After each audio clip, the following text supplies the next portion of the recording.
este pequeño encuentro en torno a la exposición sobre los años 60, la fotografía pública en los años 60, que está en exhibición aquí mismo en este edificio. Y una de las cosas curiosas de esa exposición es que incluye variedad de contenidos, o sea, incluye revistas, póster, discos, hemos hablado de esos temas antes.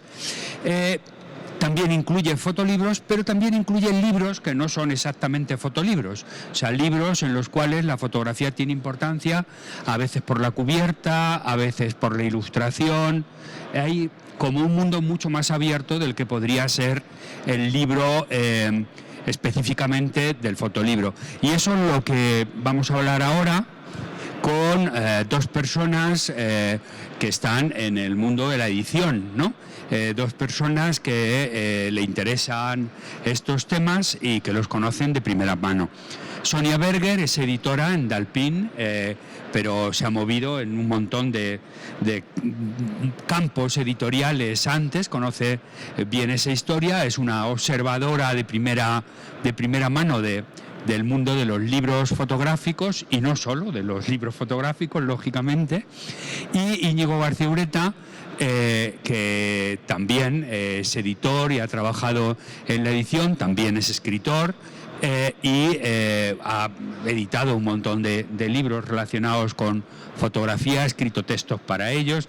O sea que tenemos dos personas que nos pueden contar, como decía, algunos aspectos que tratan de esta exposición, por un lado, pero que quizá van más allá, porque algunas de las cuestiones que se plantearon en esa época también se siguen planteando en la nuestra. Voy a empezar por una que me gustaría que empezáramos hablando de cómo ha cambiado el papel del fotógrafo de entonces a ahora. No es que hayan desaparecido los fotógrafos, a la prueba está que no, pero en aquella época había una cosa que era la profesión fotográfica, ¿no? Que era el fotoperiodista, que era el fotógrafo de moda, que era el fotógrafo que hacía retrato, que era el fotógrafo que tenía un estudio comercial, que era el fotógrafo de publicidad, que era el fotógrafo que hacía exposiciones, artista, etcétera, etcétera. Y realmente yo creo que se ha reducido un poco todo eso, un poco muchísimo, de tal manera que aquella época quizás es el final de una época, porque desaparecieron algunos de los medios que había entonces, en particular las revistas, ¿no? Pues hay un mundo un poquito difícil. En aquella época todo se traducía por la imagen fotográfica, y en la nuestra la cosa es un poco distinta. ¿Qué os parece? A mí, en tu exposición lo explicas muy bien, ¿no? Que en esa época fue el momento de mayor auge y aplicación, o el momento en el que más fotografía impresa se pudo ver, ¿no? Y efectivamente tú tienes esa visión más histórica y se ve ese declive hasta llegar a un momento en el que realmente, si antes convivían las revistas, los libros, los discos, ¿no? Hoy, ¿dónde vamos a mirar los trabajos de los fotógrafos, ¿no? Es difícil encontrar tanto como había en aquella época, y prácticamente no ha desaparecido del todo, pero hoy los trabajos fotográficos se ven en este tipo de publicaciones, ¿no? Con un carácter quizá más experimental, más artístico, pero es aquí donde realmente vemos esos proyectos desarrollados, ¿no? Y podemos seguir al fotógrafo, etcétera. En general, creo, ¿no? Yo haría una diferencia que es esta. La diferencia entre lo publicado y lo impreso. Es decir, en los años 60 lo publicado era lo impreso, a día de hoy no. Y esa es una gran diferencia, porque publicar significa difundir, es decir, publicar significa hacer público. Hoy todo el mundo puede hacerlo todo público y eso ha convertido el terreno en algo tan inmenso que es inabarcable. En aquella época no era así. También es cierto una cosa y a veces se nos olvida, y es que la imagen en la edición, en el mundo del libro, siempre ha tenido un punto democratizador. Es decir, cuando el libro de bolsillo empieza en los años 30, el libro de bolsillo en sí no es tan nuevo, porque había libro barato, habría libro también en un formato pequeño, pero siempre era literatura de nicho, es decir, era la novela infantil y juvenil, era la novela del oeste, literatura de nicho, y normalmente siempre ilustrada además, si no con imágenes y con esto. En los años 30 lo que se hace es decir, vamos a hacer algo que sea literatura seria para todo el mundo, y de hecho cuando sale, por ejemplo, los libros de Penguin, sale una colección alternativa que se llama Pelican, que es incluso libro ya didáctico, libro de texto serio, ¿no? Lo que sucede en los años 60 es que se dan cuenta de que esa literatura, que ya se puede vender 30 años después como algo serio, algo perfectamente legítimo, como literatura de primer orden, en su cubierta puede llevar una imagen sin perder un ápice de dignidad e incluso con una voluntad mucho más democratizadora y llegar a todo el mundo, ¿no? Y esa es la gran diferencia de los años 60, que la imagen ya tiene la consistencia para poder defenderse como algo serio. Si pensamos también, por ejemplo, en la edición francesa, con las cubiertas de Gallimard, con tipográficas, con esa didot omnipresente, eso era un poco lo serio, de la misma manera que si recordamos los clubes del libro, que en España se llamó Círculo de Lectores, venían con una sobrecubierta ilustrada, pero luego quitabas esa sobrecubierta y lo que tenías era un lomo perfectamente tipográfico. Es decir, hasta los 60 lo tipográfico venía a ser lo serio, ¿no? Y en los 60 ya se dice, no, la fotografía es algo que puede llegar a todo el mundo, que no tiene por qué pedir perdón a nadie por ser lo que es, y que luego, por otra parte, el hecho de que tenga un punto divulgativo, porque llega mucha más gente, también por la influencia del cine, por mil cosas, pues no es necesariamente algo malo ni un demérito, ¿no? Y yo creo que es también algo a reivindicar a la hora de hablar de aquella década. Sí, yo creo que ahora hay como un fenómeno paradójico, ¿no? Gracias a Internet, sobre todo, la audiencia es infinita, eso no hay duda, pero mi sensación, y quiero saber vuestra opinión, es que hemos pasado del mass media, que se podía hablar de ese tema, a, por ejemplo, esto que vemos acá, una feria de un libro, evidentemente destinada a un público minoritario, un excelente público y con obras magníficas, pero que difícilmente puede acceder a ese mass media. A mí eso me parece una paradoja, ¿no? Lo tenemos todo, pero en realidad no tenemos tanto como en otros momentos. Lo tenemos todo y efectivamente nunca hemos leído o consumido más imágenes que ahora. Claro. Pero no, ya no es, o quizá en aquellos años 60 también por esa auge de la fotografía impresa, etcétera, ¿no? Pero se imprime poco, se imprime poca fotografía realmente, y la que se imprime yo creo que está aquí, ¿no? Ya no está en los semanales, en los dominicales, son cada vez más, llegan con menos páginas, o sea, no circula de la misma manera la fotografía impresa, y sin embargo, efectivamente, nunca hemos consumido tanto a través de las pantallas, ¿no? Tanta fotografía, pero sí, efectivamente. Yo, por centrarnos un poco en lo que es el libro, a mí me parece que cuando hablamos de la hora pensamos que la hora es un todo cerrado, y básicamente yo creo que estamos en un momento crisálida, es decir, no podemos tampoco saber a dónde van a ir las cosas porque estamos en un periodo de muchísima transición. Lo que sí que sucede ahora es que, por seguir un poco con el libro, el mero hecho de pensar en el libro en 2022 es algo completamente distinto. Seguimos pensando en el libro en papel, pero es que tú puedes tener un libro en papel en cartonel, lo puedes tener en rústica, lo puedes tener en bolsillo, lo puedes tener en digital, lo puedes tener en audiolibro.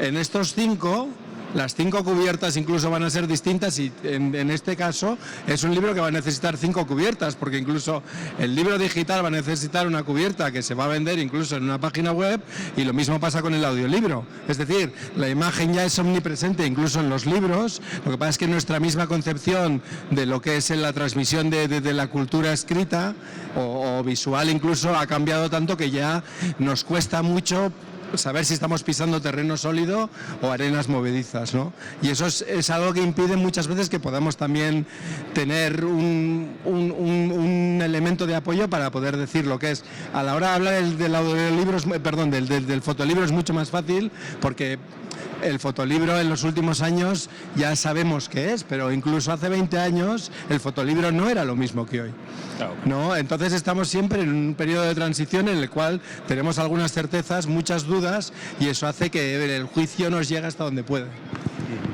Bueno, una posible paradoja también, porque también profetizar es muy difícil, pero la exposición demuestra que aquella producción inmensa que se hizo entonces no desapareció.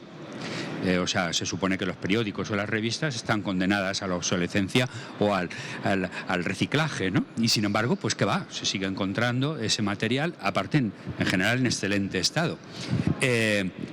No sé, aunque esa omnipresencia de la imagen es evidente y no se puede discutir, no podemos saber la conservación de esas imágenes en el futuro. A lo mejor las que se salvan son exactamente estas, las que están hechas para un público minoritario. Yo digo que como paradoja es un poco profética y espero que no sea verdad, pero podría ser terrible, ¿no? Una inmensa capacidad de producir imágenes y que además llega a las redes y sin embargo, ¿qué va a quedar de ella?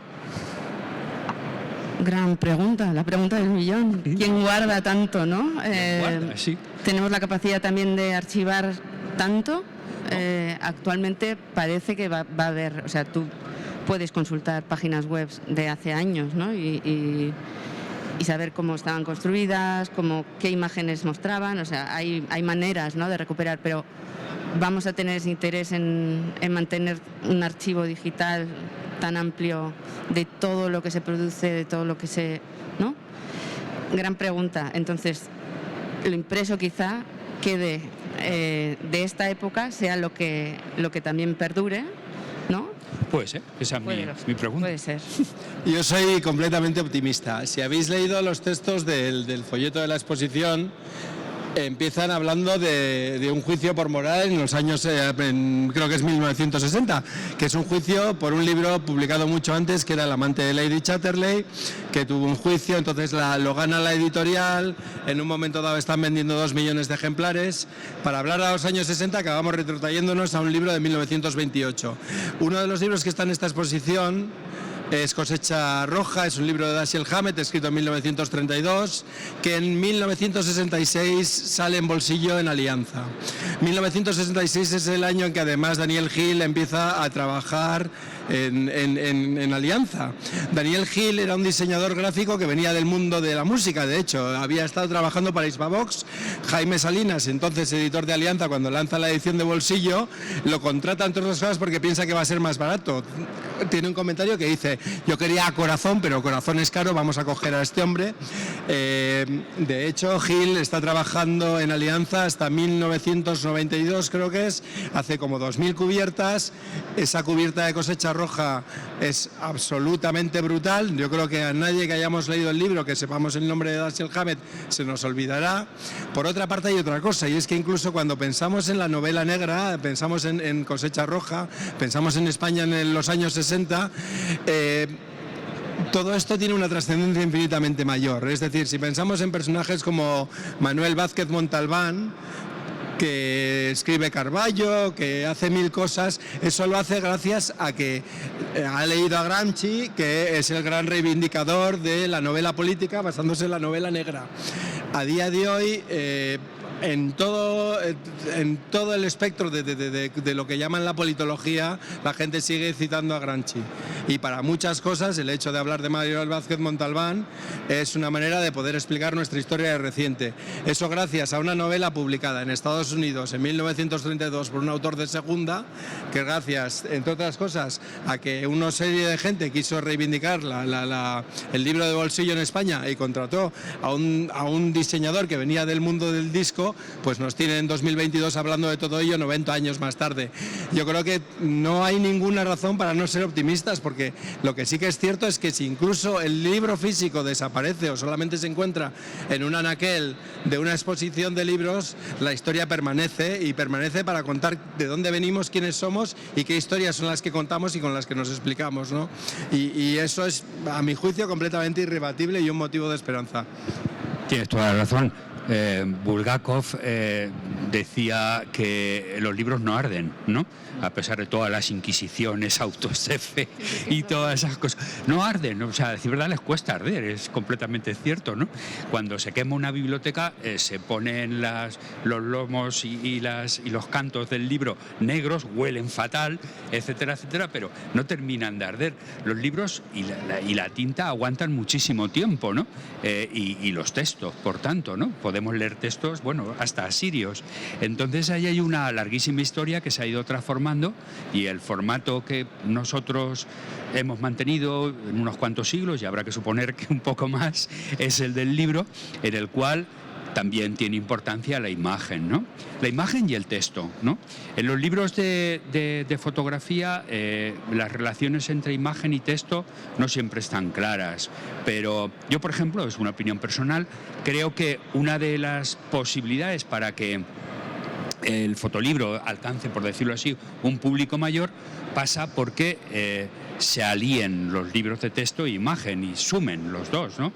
No sean ni ilustraciones de texto en las fotos, ni sea tampoco pura y simplemente escolios de las fotos los textos. ¿Qué os parece a vosotros? Pues ayer lo comentábamos, ¿no? Precisamente por lo que acabamos de decir, en un momento en el que ya todo el mundo consume imágenes constantemente, ¿qué ocurre? Que esto que nosotros hacemos no suele tener la repercusión o no llega a un público que personalmente opino que podría estar interesado, ¿no? De hecho, yo vengo del mundo del libro, no de fotografía, y en un momento dado lo descubrí, comencé a coleccionar y hoy me dedico a ello, ¿no? Creo que como yo, cualquiera que tenga interés en la literatura, el cine, en la música, en todo lo demás, va a tener una puerta de entrada al libro de fotografía. Pero es evidente, y siempre lo comentamos, que son libros mudos, ¿no? Por esa falta de palabras. Uh-huh. Son muy elocuentes, sí, pero provocan cierto vértigo en un lector que no está acostumbrado a enfrentarse a ellos. Efectivamente, yo creo que esa combinación de palabra e imagen y esa colección que hubo también en los años 60, que arrancó en Lumen, fue muy exitosa. Yo no, igual tú lo sabes, ¿no? ¿Qué tiradas circularon? Tiradas largas. Sí.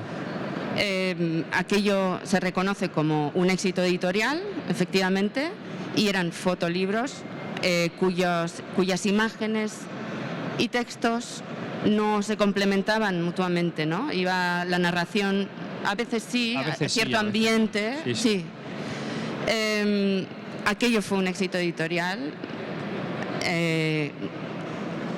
Quizá esa manera de enganchar al lector, que está más habituado, obviamente el peso que tiene la palabra es importante, y yo también lo considero así creo que para un lector no especializado en fotografía entra mucho mejor a un libro que combina obviamente palabra e imagen, ¿no? Uh-huh. Sí. Íñigo, voy a intervenir yo ahora un momento. Sí, uno de esos libros es Neutral Corner, con texto de Aldecoa y fotos de Ramón Massats. No hace mucho tiempo este libro se reimprimió sin las fotos. y llevaba un prólogo de un crítico literario que decía que el estilo de Aldecoa era estupendo, pero había muchas cosas que se quedaban sin contar, ¿no? Como frases inacabadas, como algo que, no sé, ¿por qué esto se cuenta así? Bueno, al quitar las fotos se había perdido parte del sentido del libro, ¿no? Has mencionado una expresión estupenda, libros mudos, y se me ha ocurrido que el cine.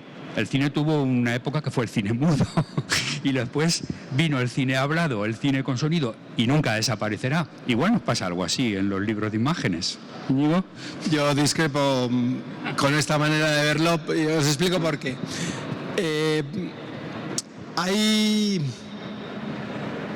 Empiezo por una anécdota muy tonta.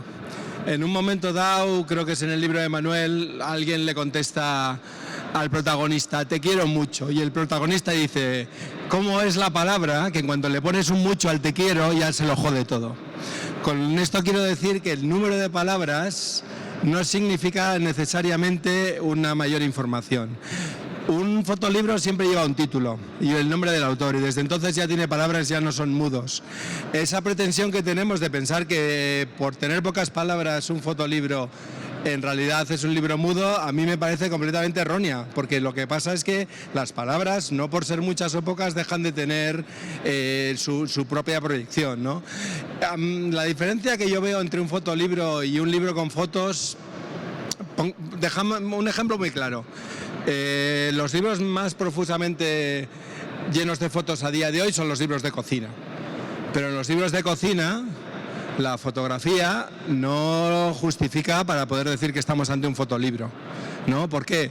Porque esa fotografía no está destinada a contar ninguna historia, ni está destinada a hacer otra cosa salvo mostrar, pero no tiene un ímpetu narrativo, no tiene un ímpetu de decir otra cosa. A mí me parece que lo que pasa con los fotolibros a día de hoy es la misma diferencia que tenemos entre la poesía y la narrativa, siendo la poesía un arte destinado a describir el mundo en su totalidad y la narrativa a describir un fragmento muy pequeño de la historia. Es decir, cuando tú cuentas una historia en una novela, estás contando algo que sucede en una década, 10 minutos o un mes, mientras que la poesía tiene ese punto, esa pulsión de resultar eterna, porque de alguna manera lo engloba todo. Gran parte de los libros de fotografía que tenemos, tienen esa misma, aunque se enfoquen en una cosa concreta, quieren describir el mundo.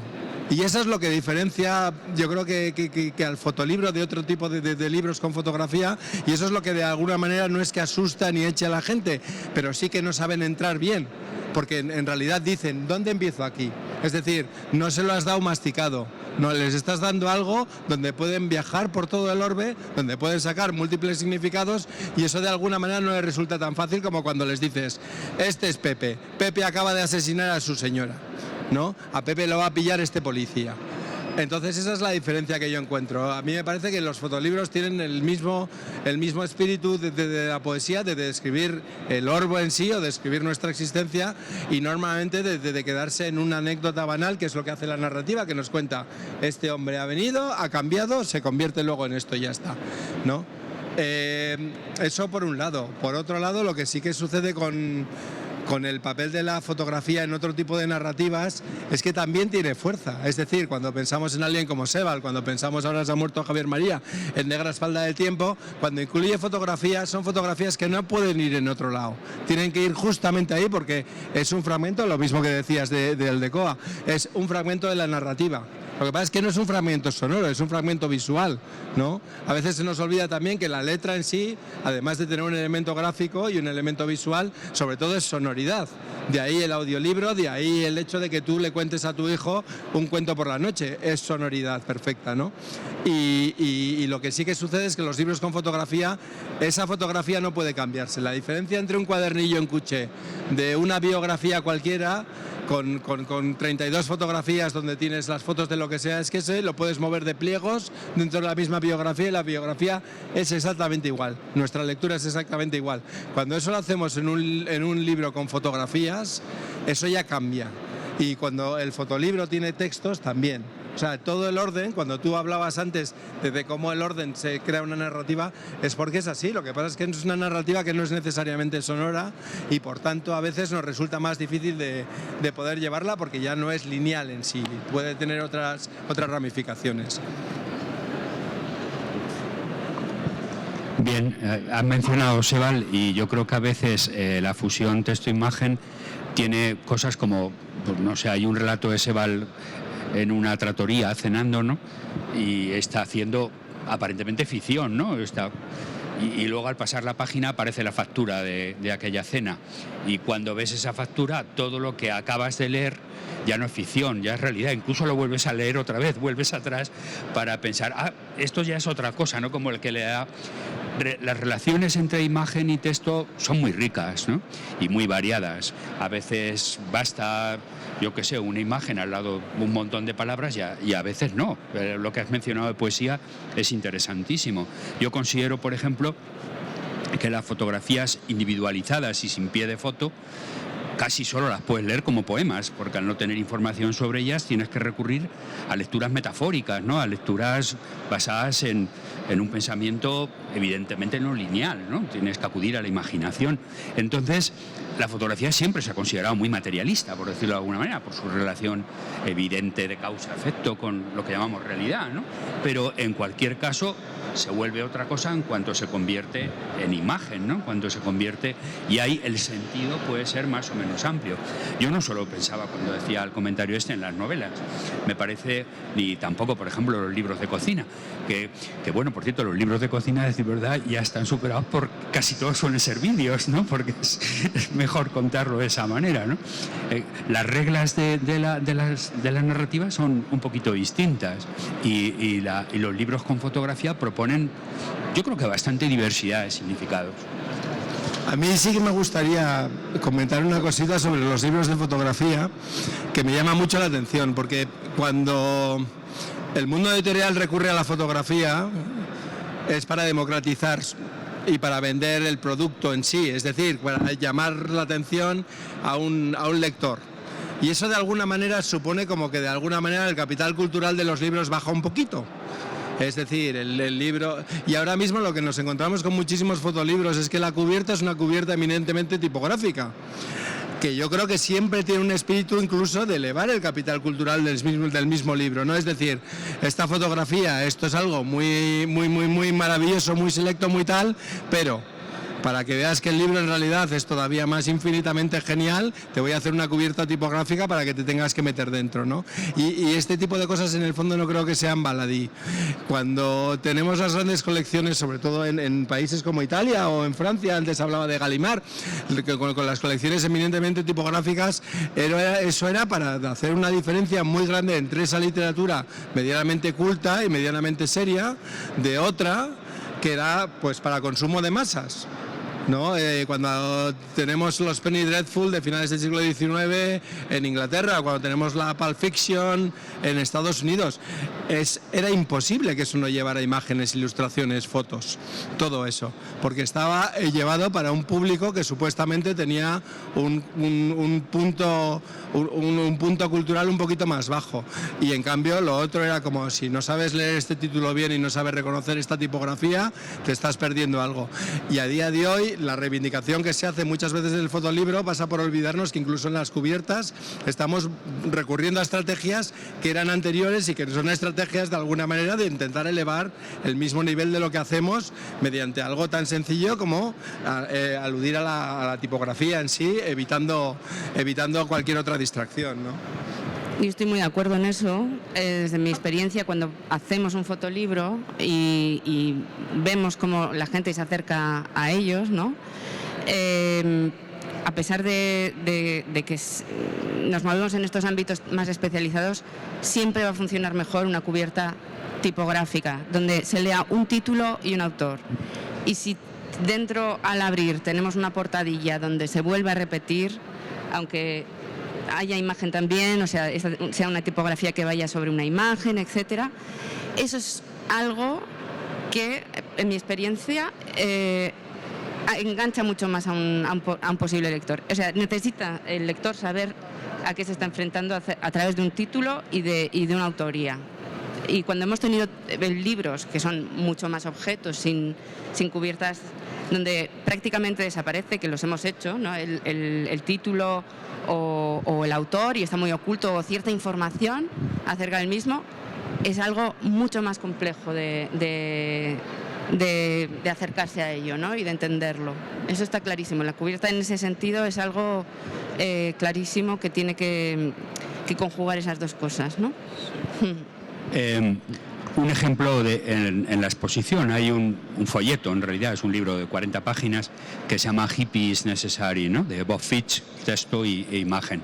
La cubierta es una cubierta en naranja y azul, utilizando, digamos, las mismas técnicas que se hacían en los pósters de Víctor Moscoso, que comentamos esta mañana, o en muchos discos, para hacer que esa vibración de los colores, ¿no?, se convirtiera en algo vivo.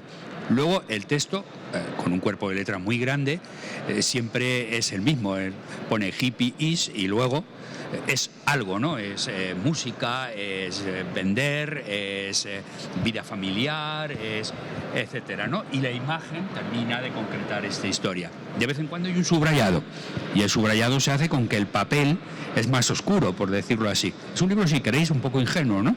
Pero es una maravilla. Y yo creo que en aquella época estaba la cultura pop.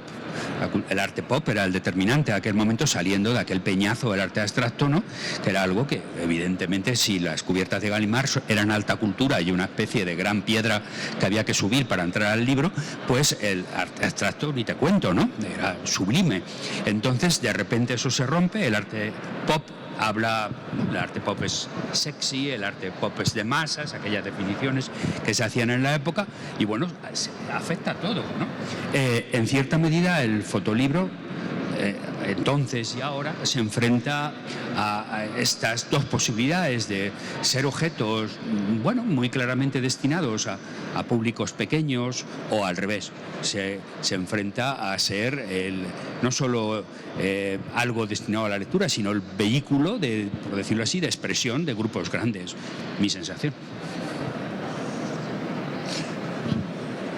A mí me interesa mucho cómo perduran las cosas, porque me parece que en realidad eso es la cultura, la capacidad que tenemos para expresarnos y para saber de dónde venimos. A día de hoy podemos pensar que nuestra cultura es digital, que en realidad lo que importa es si tienes un iPhone, etc. El iPhone lo crea un tipo que se llama Steve Jobs, que nunca acaba su carrera, pero que en un momento dado le llaman para dar lo que llaman en Estados Unidos el Commencement Address, que básicamente es la charla que da un invitado a los que se van a graduar en el momento de su graduación, y normalmente lo más paradójico de todo es que suelen contratar a gente que nunca ha acabado la carrera, pero bueno, está ahí. Y entonces cuando Steve Jobs les cuenta eso, les habla precisamente de un fanzine de los años 60, que para él fue su gran inspiración a la hora de montar todo el pifostio que tenemos que soportar ahora mismo con esta cultura digital, ¿no? Este es un fanzine, además, que se hacía en fotocopia, que se hacía juntando letras e imágenes de la manera más arbitraria del mundo, pero que llega a nosotros precisamente por alguien que ha influido completamente el modo en que hoy pensamos en la transmisión de conocimiento. Y eso también es la edición, y eso también es el fotolibro, y eso también son los años 60, ¿no? Es decir, dejadme que os lo diga así, hay una de las figuras claves en el renacimiento musical de los años 80 y 90 en Manchester, que se llama Tony Wilson, que tiene una película maravillosa que se llama 24 Hour Party People, que siempre decía lo mismo, decía, el número de personas que asisten a un evento no tiene nada que ver con su trascendencia. En la última cena había solo 13 tíos, ¿no? Y él ponía el ejemplo también de que el concierto que dieron los Sex Pistols en Manchester en el año 76 había 48, pero esos 48 tuvieron trascendencia.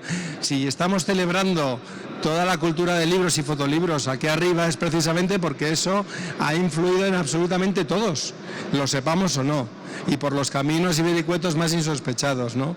Y eso es una cultura que hasta los años 60 se respaldaba casi siempre en un vehículo, como era el vehículo del lenguaje hablado y escrito, y a partir de entonces es indisoluble también de una serie de imágenes, ¿no? De la misma manera que es imposible pensar en Elvis sin pensar en su peinado, o pensar en los Beatles sin pensar en su flequillo, o pensar en Bowie sin pensar en su ropa. Es decir, es algo que nos llega ya, pero nos llega ya de una manera completamente audiovisual, ¿no? O escrita y visualmente. Y eso es algo que sin los años 60 no podríamos haber recibido como herencia, ¿no? Y en eso, como la transmisión en los años 60 era una transmisión impresa, pues nos llega así, ¿no? Y por eso estamos aquí hoy hablando. A mí lo que me gustaría destacar es que al final yo creo que en estos últimos años o lo que está ocurriendo es que el fotolibro se está convirtiendo en un lugar donde se da muchísima experimentación, ¿no? A nivel gráfico, a nivel comunicativo, a nivel de producción, toda la tecnología que podemos tener con esto de Internet y tal, también se está trasladando a que tenemos mayor tecnología para probar a llevar los límites de ese libro muchísimo más allá, ¿no? Si han aparecido y hemos tenido libros, eso es, sin títulos, sin autor, con todo eso es porque hay un interés muy en hacer que toda esa producción, el talento de los fotógrafos, el talento de los diseñadores, llevar todo esto a objetos que hoy se pueden hacer y antes no se podía. Es decir, antes estábamos muchísimo más limitados en ello, ¿no? Bien, pues vamos a ir acabando, ¿no? Yo creo que a mí me gustaría también pensar en aquella época. Era una época muy optimista, ¿no? Era una época, yo qué sé, una época muy libre, muy anárquica, bastante caótica, que generó muchas de las cosas que todavía siguen siendo importantes en nuestro propio momento, ¿no? Y no sé, creo que expresa uno de los momentos atractivos, probablemente uno de los momentos más atractivos del siglo XX, que estuvo muy lleno de catástrofes, ¿no? De hecho, los años 70, los que vinieron después, no son para nada comparables en ese plan.